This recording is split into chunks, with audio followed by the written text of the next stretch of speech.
अस्सलाम वालेकुम viewers. Cat M cat का टॉपिक आज का हमारा है advent of modern physics part 2। Second year physics का टॉपिक है। पार्ट 1 में हमने सारे कॉन्सेप्ट दिए थे एडवेंट ऑफ मॉडर्न फिजिक्स के हवाले से। डिस्क्रिप्शन में आपको लिंक मिल जाएगा वीडियो पार्ट 1 का। और आज हम स्टार्ट करेंगे पार्ट 2 में कैट एम कैट के पास पेपर्स के क्वेश्चन जो कि पास पेपर्स में आए हैं।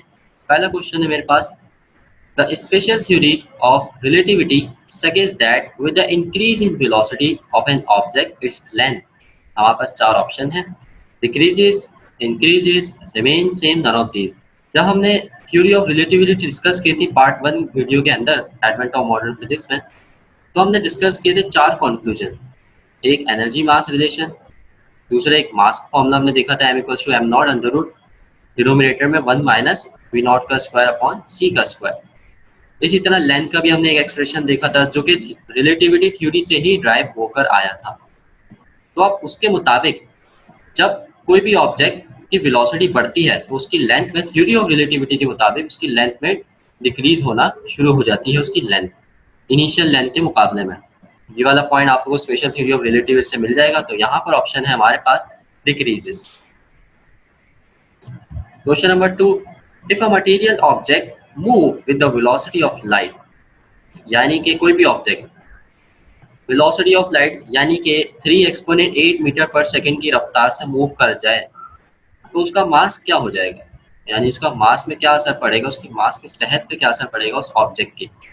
ऑप्शन ए है मेरे पास 0, ऑप्शन बी है infinite, option C maximum, option D है डबल। फॉर्मूला हमारे पास था m=m0 denominator 1 minus under root V upon C का स्क्वायर।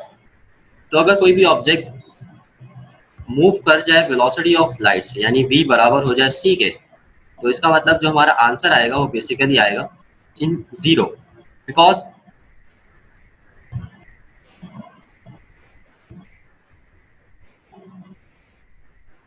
कोई भी ऑब्जेक्ट अगर मूव कर जाए with the velocity of light से तो उसका मास ना तो 0 होगा, ना मैक्सिमम होगा, ना डबल होगा, उसका मास इनफाइनाइट हो जाएगा। क्योंकि फॉर्मूले के अंदर डिनोमिनेटर में हमारे पास जो रिजल्ट आएगा वो आएगा 0 और न्यूमरेटर में आ जाएगा m0। अगर कोई भी नंबर ले लें आप, उसको 0 से डिवाइड करें तो आपको आंसर मिलता है इनफिनिटी। तो ऑप्शन बी हमारे पास करेक्ट है, that is infinite. Question number 3 हमारे पास, photon travel with the speed of, option है हमारे पास light, sound, both A and B, none. तो यहाँ पर ऑप्शन है लाइट। फोटोन ट्रेवल करते हैं स्पीड ऑफ लाइट से, और हमने रिलेशन पढ़ा था energy equals to h frequency. Quantum theory के मुताबिक लाइट जो है in the form of a packet होते हैं, टाइनी पार्टिकल्स होते हैं। फोटोन ट्रेवल करते हैं किसकी स्पीड से, लाइट की स्पीड से। 4, in photo electric effect the kinetic energy of electron is directly proportional to dash of incident light. Option हमारे पास मौजूद है, लाइट वेव पहला ऑप्शन, फ्रीक्वेंसी, इंटेंसिटी, वेवलेंथ। हमारे पास चार ऑप्शन है। अब देखें, जो काइनेटिक एनर्जी डिपेंड करती है फोटो इलेक्ट्रिक फिनोमेना में, वो डिपेंड करती है फ्रीक्वेंसी पर। यानी कि जो इंसिडेंट लाइट है ना, जो पड़ रही है मेटल की सरफेस पे ताकि उससे इलेक्ट्रॉन निकले, तो उस लाइट की फ्रीक्वेंसी पे डिपेंड करती है फोटो इलेक्ट्रिक इफेक्ट का फिनोमेना, या काइनेटिक एनर्जी डिपेंड करती है ऑफ इलेक्ट्रॉन की। यहाँ पर ऑप्शन है हमारे पास frequency, option B is the correct one. Question number 5, according to Einstein theory the speed of light, it is not a universal constant, it is a universal constant, it is not same for every observer, all of these। देखिए, speed of light जो है वो कभी भी change नहीं होती। ये वाला पॉइंट हमने रिलेटिविटी थ्योरी में डिस्कस किया था। नाइदर चेंज, कभी भी चेंज नहीं होगी। ऑब्जर्वर करीब चला जाए, दूर चला जाए सोर्स ऑफ लाइट के, कभी भी चेंज नहीं होगी। तो ऑप्शन यहाँ पर है यूनिवर्सल कांस्टेंट है स्पीड ऑफ लाइट, सी की वैल्यू है 3 एक्सपोनेंट 8 मीटर पर सेकेंड। तो option B is the correct one.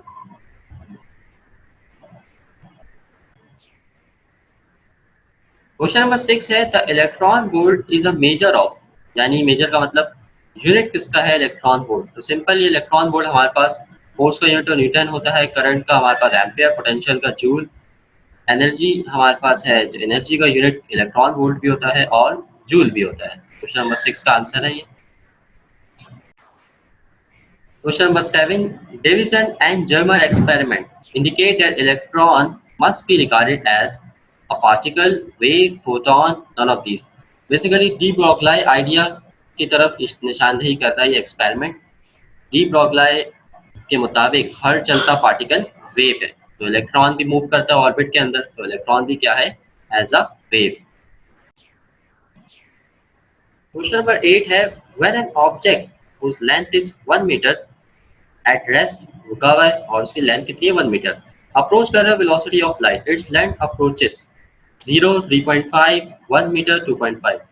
देखिए ऑब्जेक्ट की वेलोसिटी कहाँ जा रही है, अप्रोच कर रही है स्पीड ऑफ लाइट को, तो लेंथ का हमारे पास फॉर्मूला था L equals to l naught under root 1 minus v over c का होल स्क्वायर। तो अगर v बराबर हो जाए c के, तो basically speed of light cancel out हो जाएंगे डिनोमिनेटर और न्यूमरेटर से, और हमारे पास जो आंसर बचेगा वो बचेगा 0। तो option A is the correct one. ये बात हो रही है conclusion of Einstein special theory of relativity, जो कि हमने पिछली लेक्चर के अंदर बात करी थी, part 1 advent of modern physics का। यहाँ पर ऑप्शन आएगा वापस 0, क्योंकि ऑब्जेक्ट अप्रोच कर रहा है वेलोसिटी ऑफ लाइट के, यानी ऑब्जेक्ट की वेलोसिटी बराबर हो गई है किसके, स्पीड ऑफ लाइट के। लेंथ उसकी कितनी थी इनिशियली एट रेस्ट 1 मीटर, हमें उसकी फाइनल लेंथ बतानी थी, जो कि फाइनल लेंथ अप्रोच करेगी 0।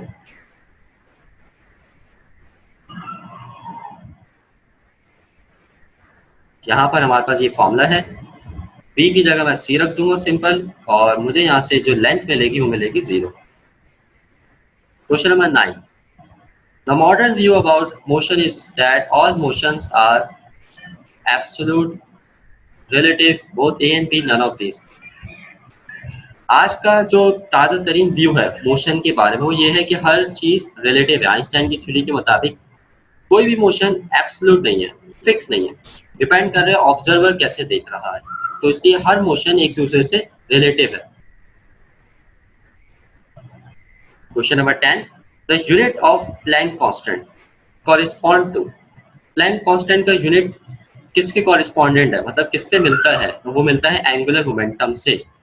प्लैंक कांस्टेंट हमारे पास एनर्जी का कांस्टेंट है, E equals to h frequency, तो जूल अपॉन हर्ट्ज या जूल अपॉन सेकेंड इसका यूनिट बनता है, जो कि मिलता जुलता है किससे, एंगुलर मोमेंटम से।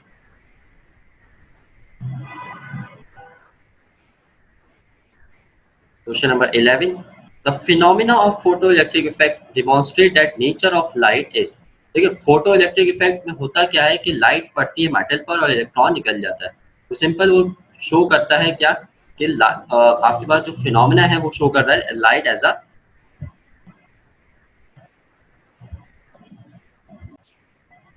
फिनोमेना वो शो कर रहा है कि लाइट एज अ पार्टिकल है, क्योंकि इलेक्ट्रॉन उस मेटल के अंदर से निकलता है जब भी अल्ट्रावायलेट लाइट इंसिडेंट होती है, यानी मेटल पे पड़ती है। Option B is the correct one, that is particle.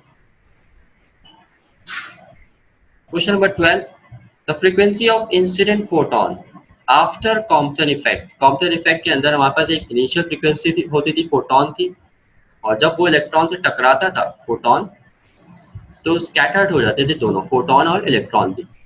तो फ्रीक्वेंसी इंसिडेंट फोटोन की हमेशा ग्रेटर होती है आफ्टर स्कैटरिंग फोटोन की फ्रीक्वेंसी, तो option A is the correct one, increase. Question number 13 मेरे पास है, dash is the minimum energy of incident photon which can eject electron from the surface of metal. हमारे पास चार ऑप्शन है, threshold, work function, energy of electron, none of this. Threshold हमारे पास कहलाती है थ्रेशोल्ड फ्रीक्वेंसी, और वर्क फंक्शन, वर्क कोई सा भी वर्क बराबर होता है एनर्जी के, तो कम से कम एनर्जी जिस पे इलेक्ट्रॉन निकल जाएगा सरफेस ऑफ मेटल से वो कहलाता है हमारे पास work function. Option B is the correct one. Question number 14, a perfect black body. Perfect black body के लिए सबसे जो इम्पोर्टेंट चीज है वो क्या है, वो एब्जॉर्बर अच्छी होनी चाहिए, मतलब रेडिएशन को एब्जॉर्ब करे, रेडिएट भी करे, यानी कि निकाले भी, इमिट भी करे।